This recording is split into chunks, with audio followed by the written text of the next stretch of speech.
Hello guys, today I'll be teaching you how to solve percent problems. For our first example, we have what is 8% of 150?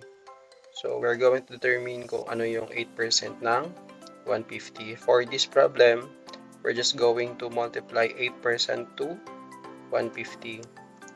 So that would be n equals 8% multiplied by 150.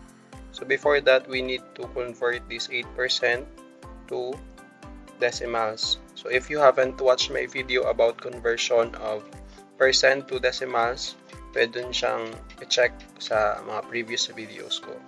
So 8 divide 100, that is equivalent to 0.08. So we can now multiply 0.08 by 150, that is 12. So for this problem, the 8% of 150 is equivalent to 12. For our second example, we have what is 17% of 20. So in the same way, we will just multiply 17% and 20 in order to determine kung ano yung answer. So first, we need to convert this 17 to decimal. So 17 divide 100, that is equivalent to 0.17. Then we can now multiply it by 20 in order to determine kung ano yung 17% ng 20. So for this example, the 17% of 20 is equivalent to 3.4. So this would be our answer. For our third example, 16 is what percent of 80? So we're going to determine kung anong percent or ilang porsyento ng 80 ang 16. So for this example, we're going to equate 16 equals n times 80. So in this way, we're going to determine kung ano yung value ng n or ang percent na hinahanap natin. In order to isolate this n, we need to divide both sides by 80.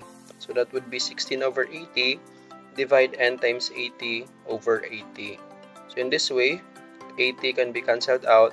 So ang matira na lang is ang n or ang percent na hinahanap natin.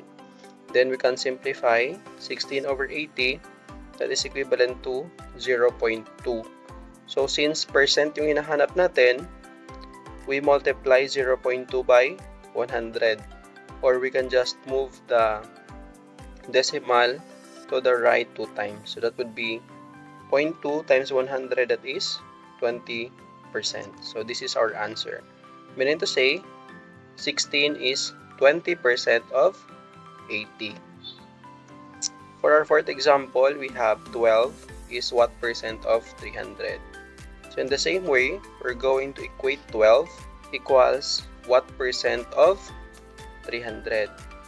In order to isolate this n or the percent na hinahanap natin, we just divide both sides by 300. So that would be 12 divide 300 equals n times 300 over 300. So the 300 on the right side will be cancelled out. So ang matira na lang is ang n na hinahanap natin or ang percent na hinahanap natin. Then we simplify. 12 divide 300 is 0.04. So since hindi pa ito naka-present, we multiply it by 100 or we just move the decimal point 2 times to the right. So that would be 0.04 times 100, or we move the decimal to the right twice, that is 4%. For this example, 12 is 4% of 300. For our last example, we have 27 is 30% of what number? So, in this problem, ang hinahanap naman natin is kung anong number na ang 27 is 30% siya nung anong number na hinahanap natin.